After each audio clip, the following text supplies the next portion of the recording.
Bonsoir les filles, bonsoir Manon. Bonsoir. Les filles, j'ai la chance ce soir d'être avec Manon qui est notre coach en beauté. Manon, nous avons Danielle. Danielle, elle a 33 ans. Et Danielle, en fait, se pose la question à savoir, lorsque tu as des demandes de make-up un peu farfelues, comment tu gères ça? Ben, il faut y aller avec des pincettes.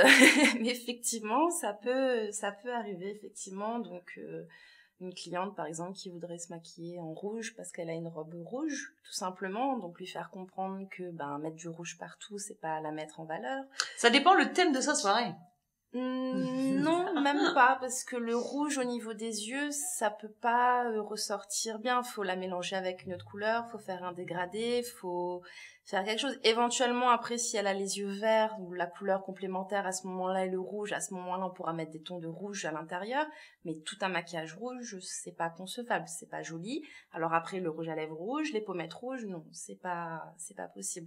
Donc après, effectivement, c'est délicat de dire à la cliente que ce qu'elle veut, c'est possible, mais que ça sera pas joli. Donc, on lui explique que nous, on est professionnels et qu'on connaît le rendu.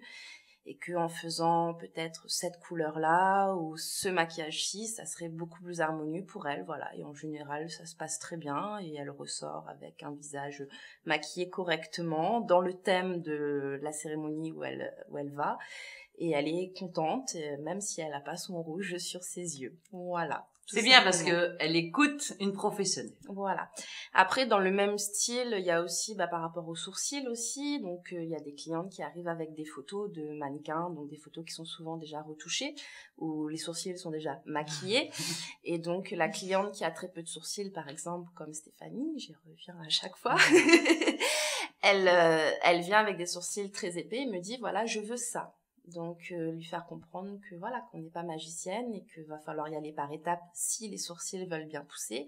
Et après, il y a d'autres solutions comme on a pu le voir dans un autre secret de fille. Oui, parce que Manon, elle nous transmet des secrets pour les sourcils. C'est des secrets qui valent de l'or, les filles. Oui. Je vous souhaite une très bonne soirée.